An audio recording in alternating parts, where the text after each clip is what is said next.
SG Consultancy Services. Study MBBS in Russia, Philippines, Uzbekistan. మీరిద్దరే బయటికి వెళ్ళిన ఎన్ని రోజులు అయింది ఈ మధ్యలో? ఇప్పుడు ఎట్లా వెళ్తాం మేడం? వెళ్ళలేదు కదా.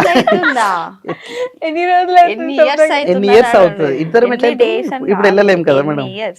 ఎన్ని ఇయర్స్ పాప పుట్టినప్పటి నుంచి అసలు మేము బయటికి వెళ్ళలేదు. నాకు చెప్పాలంటే మేమిద్దరం వెళ్ళలేం కదా మేడం. పిల్లలు ఉన్నారు, నాన్న ఉన్నారు, ఇద్దరు ఉన్నారు. ఫస్ట్ టైం వెళ్ళిందంటే ఏమో సినిమా చూసిన కోర్టు మూవీ కాదు, తండేల్కి వెళ్ళినాం. తండేల్ మూవీకి వెళ్ళినాం. యాక్చువల్లీ ఆ తండేల్ కూడా ఎట్లా అంటే నాకు ఆ సాంగ్ చాలా బాగా నచ్చింది. నేను ఫుల్ గా ప్రిపేర్ అయ్యి ఫుల్ బుజ్జితల్లి సాంగ్ నచ్చేసి అది ఒక్కదానికన్నా నేను బుక్ చేసుకున్నా. నేను నాకు నర్తకి థియేటర్ అల్వాల్లో ఉంటది, నాకు చాలా ఇష్టం. ఆడ సౌండ్ బాగుంటది. గబ్బర్ సింగ్ చూసిన ఫస్ట్ డే చూసాను. అప్పటి నుంచి నా థియేటర్ ఏ ఫస్ట్ డే షో అయినా నన్ను అక్కడే చూడాలనిపిస్తుంది. నాకు చాలా ఇష్టం అది. తండేల్ కూడా అదే రోజు రిలీజింగ్ ఉంది. సెకండ్ అంటే 3 days కి ఫస్ట్ నేను బుక్ చేసుకున్నా మేడం. నేను ఒక్కనే బుక్ చేసుకున్నా. నేను బుక్ చేసుకున్న తర్వాత అంటే ఏ టైం ఎట్లుంటుందో రమ్మని అడిగితే నేను ఫ్రీగా నేను బయటకి వెళ్ళగలుగుతా, కానీ ఇద్దరం వెళ్ళాలంటే కాదు మేడం.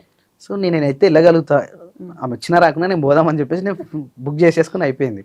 మళ్ళీ సెకండ్ డే నేను నిన్న బుక్ చేసుకుంటే ఈ రోజు మళ్ళీ ఇవన్నీ అడిగినా, మరి నేను బుక్ చేసుకున్నా వస్తావు అంటే వస్తా అని చెప్పింది. సరే అని చెప్పేసి తర్వాత అదృష్టం ఏంటంటే ఆ పక్కన సీట్ ఎవరు బుక్ చేసుకోలే. అప్పుడు నెక్స్ట్ డే బుక్ చేసుకొని ఇక్కడ వరకు వచ్చి అల్లు సినిమా చూసి ఇంటికి వెళ్ళిపోయాను. అదే రోజు కార్ కి వెళ్ళినండి అనమాట. అదే కార్ కి డబ్బులు కట్టేసి వచ్చినాం. కార్ కొనడానికి పోయినారా? అంటే డబ్బులు కట్టడానికి. కార్ మాత్రము February 14th శిరీష బర్త్డే రోజు తీసుకు మాకు మెమరీ గుర్తుంటది. శిరీష బర్త్డే రోజు తీసుకోవాలని ఒక్కొక్క ఉండే, అందుకని చెప్పేసి ఆ బర్త్డే కోసం ఆపినాం. ఒక 3 days ముందే అన్ని ఫైనాన్స్ అవన్నీ క్లియర్ అయిపోయింది. ఓన్లీ డెలివరీ మాత్రం ఒక 3 days ఆగినాం ఆమె బర్త్డే కోసం. కారు కొన్నారు, సొంత ఇల్లే కదండి మీరు ఉండేది? మన సొంత ఇల్లు. అది సొంత ఇల్లే. మళ్ళీ ఇంక ఇల్లు కట్టే ప్లాన్ ఏమైనా ఉందా, లేకపోతే కొనుక్కొని ఉండే కదా మేడం? మొన్నటి వరకు ఉండే. అదే కదా ఉండే, కానీ ఇప్పట్లో అవ్వదు మేడం. ఇంకా కొన్ని రోజులు చూద్దాం, ఇంకా దేవుడు కనుకరిస్తే కట్టాలి. ఊర్లోనే ఒక మంచి ఇల్లు కట్టాలి అన్నట్టుంది. చూద్దాం ఇక అది ఎప్పుడు అవుతుందో, ఎప్పుడు నెరవేరుతుందో. సేవింగ్స్ ఏం లేవా? కారు కొన్నారు మంచిగా. సేవింగ్ ఎట్లయితుంది? దానికి చూస్తా ఉండాలి. అది ఎక్స్పెన్సివ్. కారు ఉందంటే ఎక్స్పెన్సివ్ మేడం. అది దాని వాల్యూ తగ్గుతూ ఉంటది, దాంట్లో పోసే పెట్రోల్ పెరుగుతూ ఉంటది. కారు ఉందంటే అది ఎక్స్పెన్సివే. అదే ఒక ల్యాండ్ ఉంటే అది కనీసం పెరుగుతూ ఉంటుంది. పొలం లేదా? ఉంది మేడం. మాకు మేము చేసుకునే అంత, మా నాన్నగారు మా అమ్మగారు మాకు సంపాదించినంత మేము బయట బియ్యం మేము అవన్నీ కొనుక్కోం. మాది మేమే పండించుకుంటాం, మేమే తినేస్తాం అంతే. కానీ సేవింగ్స్ ఉండడం ఎంతవరకు ఇంపార్టెంట్? ఉండాలి మేడం, 100% ఉండాలి. కాకపోతే మేము కొన్ని స్టెప్స్ చేసాము. అవి మేబీ ఈ ఇయర్ ఎండింగ్ లో కొన్ని క్లోజ్ అయిపోతాయి. అంటే ఈ ఊర్లలో చిట్టీలు ఇవన్నీ వేసుకున్నాం. అవన్నీ తీసుకుని ఒక ల్యాండ్ అయితే మేము కొనిపెట్టుకున్నాం. కాకపోతే దాన్ని తీర్పడానికి కొంచెం టైం పడుతుంది. అది క్లియర్ అయిపోయిందంటే అప్పుడు సేవింగ్స్ కి ఆలోచిస్తాం. ఆలోచనగా చేయాల్సింది. కొన్నాం కదా మేడం, వీడియోలో కూడా చెప్పాము. ల్యాండ్ కొన్నాం. ఆ ల్యాండ్ కొన్న తర్వాతనే కొంచెం ధైర్యం ఇంకొంచెం ఎక్కువ వచ్చింది. ఇప్పుడు ఓకే మేడం, మా ఫ్యామిలీ మేము హ్యాపీగా చూసుకోగలుగుతాం. విలేజ్ లో సొంత ఊర్లో ఉండగలుగుతున్నాం. సొంతంగా మేము ఒక ప్లాట్ఫామ్ క్రియేట్ చేసుకున్నాం. ఎక్కడైనా వెళ్ళాలంటే ఇమీడియట్గా వెళ్ళిపోవచ్చు. ఎక్కడైనా తినాలనిపిస్తే అక్కడ కూర్చొని ప్రైస్ ఆలోచించకుండా తినేయచ్చు. అక్కడ వరకు అయితే ప్రశాంతంగా ఉన్నాం. కానీ సేవింగ్స్ మాత్రం ఏమి లేవు. అదే లైఫ్, ఇంకా చాలు. అదే నేను అదే అంటుంటాను కదా, ఉన్నన్ని రోజులు హ్యాపీగా ఉండాలని నేను అదే చెప్తాను. అదే ఈ రోజు ఉంటారో రేపు ఉంటారో. అది మొన్న ఒక ఫ్లైట్ క్రాష్ చూసాను. ఫ్లైట్ లో పోయిన వాళ్ళు పక్కన పెట్టండి, అక్కడ కూర్చొని తిన్నామని లంచ్ కూర్చొని వాళ్ళే నూకలు రాసి పెట్టుంటే ఉంటారు. అవి ఉన్న రోజు సంతోషంగా ఉండాలి. సేవింగ్స్ అనుకుంటా మరీ తినకుండా లేదు, ఈ 10 రూపాయలు సేవ్ చేస్తే తినకుండా ఉంటారు కదా. అట్లా అవి లేకుండా మంచిగా ఉంటే అంతవరకే చాలు. ఏంటి గోల్ ఏంటి స్వామి గారు మీకు? ఇలాంటి స్టూడియో పెట్టాలి నేను. నా గోల్ మేడం. నిజంగా ఎన్నో రోజుల నుంచి అనుకుంటున్నా కానీ అవ్వట్లేదు. అసలు ఒక్క అడుగు కూడా ముందర పడట్లేదు. ఈ స్టూడియో లాంటి ఓనర్స్, ఎండీలు అందరూ నాకు తెలుసు చాలా వరకు. కానీ వాళ్ళు నాతో మాట్లాడుతుంటారు, నేను వాళ్ళతో మాట్లాడుతుంటాను. కానీ నేను అడిగేయలేకపోతున్నా. వాళ్ళు సజెస్ట్ చేస్తారు, ఇట్లా రా అట్లా రా, ఇట్లా పర్మిషన్స్ ఇవి ఉంటాయి, లైసెన్స్ ఇవి ఉంటాయి చెప్తారు. కానీ నేను ఎందుకో నన్ను అక్కడ వదిలేసి ఇక్కడ వస్తే అక్కడ ఏమైపోతుందని ఒక భయం మాత్రం ఉంటుంది నాకు. కాకపోతే అది అయిపోయిన తర్వాత ఇక్కడ ఎంట్రీ అవుతుందేమో చూడాలి. ఇలాంటిది మాత్రం నేను ఒక్కడ పెట్టాలి. పెట్టాలి. మోస్ట్ హ్యాపీయెస్ట్ మూమెంట్ ఏంటి? ఎవ్రీడే హ్యాపీగా ప్రతిసారి అడుగుతాను నేను ఈ క్వశ్చన్. ఎవ్రీడే హ్యాపీగా ఉంటాను మేడం నేను. నాకు అంత పెద్ద హైట్ అట్లా ఏం అనిపించదు మేడం. నేను ఎప్పుడు హ్యాపీగానే ఉంటాను. నేను ఎక్కడున్నా హ్యాపీగా ఉంటాను.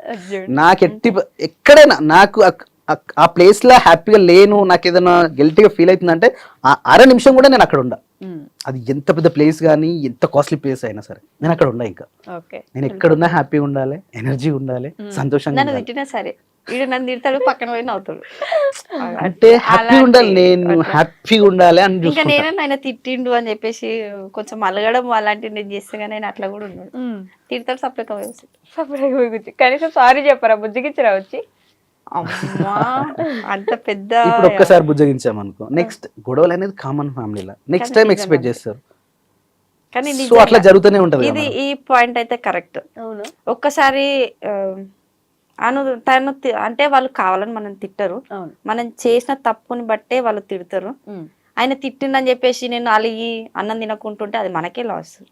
ఆయన తిట్టింది కాబట్టి ఆయన తప్పున మన తప్పున మనం ఆయనతో పోయి మాట్లాడు. ఆయన ఒక్కసారి ఆయన అన్న పాయింట్ అయితే నిజమే. మనం ఆడలో మెసంటోళ్ళము ఎప్పుడొచ్చి బూదిగా ఇస్తారా, ఎప్పుడొచ్చి ఎట్లా చేస్తారా అని అనుకుంటా. అది అలవాటు అయిపోయింది అనుకో మేడం. ప్రతిసారి అది అట్లనే ఉండిపోతుంది. ఉంటే ఉండని నేను ఏమనుకుంటా అంటే ఇప్పుడు నీకు నాకు ఏదైనా అనిపిస్తుంది, మధ్యలో మా ఇద్దరికి ఏదైనా అనిపిస్తుంది, మాట్లాడాలనిపించట్లేదు, సరే ఉండు, ఆ రోజు ఉంటావా, ఇంకో రోజు ఉంటావా, 1 వీక్ ఉంటావా, అంతే. దాని తర్వాత మాత్రం మంచిగా ఉండాలి. గొడవలు పెట్టుకొని ప్రతిసారి గొడవలు పెట్టుకొని తిట్టుకోవడం ఇది వద్దు. ఏమన్నా ఉంటే ఆ 1 అవర్ మాట్లాడుకుంటూ ఉంటావా, అసలు ఉంటావా ఆ 1 అవర్ మాట్లాడుకుంటా? మీకు అసలు కుదురుతుంది అట్లా? మళ్ళీ వీడియో చేయాలి కదా ఎట్లయినా సరే. పొద్దున్న లేచేసరికి డైలీ వ్లాగ్ రావాలి. ఒకప్పుడు ఉండే మేము తిట్టుకున్నప్పుడు అయితే ఒక 1 వీక్ వరకు అయినా మాట్లాడుకుంటుండే. అలాంటి సందర్భాలు 2-3 ఉన్నాయి అంతే, అంతవరకు ఏం లేవు. 3 కానీ ఇప్పుడు ఈ మధ్య అయితే అట్లా ఏం లేవు. ఇంకా ఈ వీడు చిన్నోడు పుట్టినప్పటి నుంచి అయితే అసలు ఇప్పుడు ఒక తిట్టుకున్నామా మళ్ళీ నెక్స్ట్ మినిట్ నుంచి మాట్లాడుకోవడం. కానీ పిల్లలు పెరుగుతున్నప్పుడు పిల్లల ముందు లొల్లీలు పెట్టుకోకుంటుంటారు.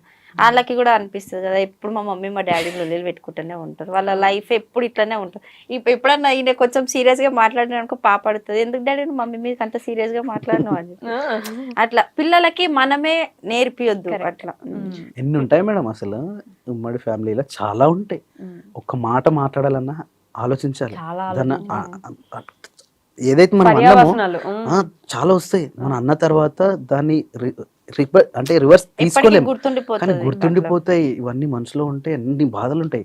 కానీ అది చాలా జాగ్రత్తగా మాట్లాడాలి మనం. ఏది పడుతుంది మాట్లాడలేము, ఏది పడుతుంది చేయలేము. మీరు చెప్పలేదు హ్యాపీయెస్ట్ మూమెంట్ అంటే ఎప్పుడు హ్యాపీగా లేవా? హ్యాపీగానే ఉన్నా. అదేంటి అంటే మోస్ట్ హ్యాపీ అడుగుతున్నారు మేడం. స్వామి గారు ఎంత ఎక్సైట్ అవుతున్నారు, ఏమైనా చెప్తారేమో అని. చెప్పండి. నాకేం తెలుసు, నీ హ్యాపీ అడుగుతుంటే నీ హ్యాపీ నేనేం చెప్తా. ఎప్పుడైనా హ్యాపీగానే ఉంటాను. Same answer. సేమ్ కాపీ కొడుతున్నారు. నీ హ్యాపీ చెప్పు సప్న ఒక రోజు ఏది హ్యాపీ. అట్లే ఎప్పుడు హ్యాపీగానే ఉంటాం. ఎప్పుడు హ్యాపీగానే ఉంటారా? ఫోన్లేండి. సాడెస్ట్ మూమెంట్ ఈసారి మీరు చెప్పండి ముందు. సాడెస్ట్ అయ్యో నేను నన్ను తిట్టడమే నాకు సాడెస్ట్ మూమెంట్ అవుతుంది. అట్లా ఎందుకు తిడతారు మేడం నేను? అంటే ఇప్పుడు చెప్పాలంటే ఆయనకి ఫ్యామిలీ ప్రెషర్ ఎక్కువ అయిపోయి అంటే నా మీదకి సీరియస్ అయిపోతుంది. మీ మీద తప్ప ఇంకెవరి మీద అరవలేరు కాబట్టి నాకు అది అట్లా నచ్చదు. ఎందుకంటే ఒకరి మీద కోపం వాళ్ళ మీదనే తీసేయాలి, అందరి మీద కోపం నా మీద తీస్తే నాకు ఎట్లా అనిపిస్తుంది? ఎవరి మీద తీయదు. భార్య ఎప్పుడైనా భర్త మీద, భర్త ఎప్పుడైనా భార్య మీద. నాకు అట్లా అర్థం చేసుకోవాలి. భార్య అర్థం చేసుకుంటేనే అది భార్య అవుతుంది. భార్యని ఎందుకంటారు? భార్య కాబట్టి అన్ని అర్థం చేసుకుంటుంది కాబట్టి. సడన్ గా నేను ఏం పని నార్మల్ గా ఇంట్లో ఏదో పని చేసుకుని షెడ్ కాడికి వేసేస్తాడు, సడన్ నా మీదకి సీరియస్ అయిపోతారు. ఆడ నాకు ఏమైందో నాకు ఏమైందని కూడా తెలియదు, ఆయన కూడా అరుస్తారు. అట్లా అరిచేసరికి నాకు కోపం వస్తుంది. ఇదిగోండి భార్యా సంఘం అధ్యక్షులు అందరూ వస్తారండి ఇప్పుడు. అది ఇప్పుడు కొంచెం కోపం ఒకటి తగ్గించుకుంటే మంచిది అంతే, నాకు ఇంకేం లేదు.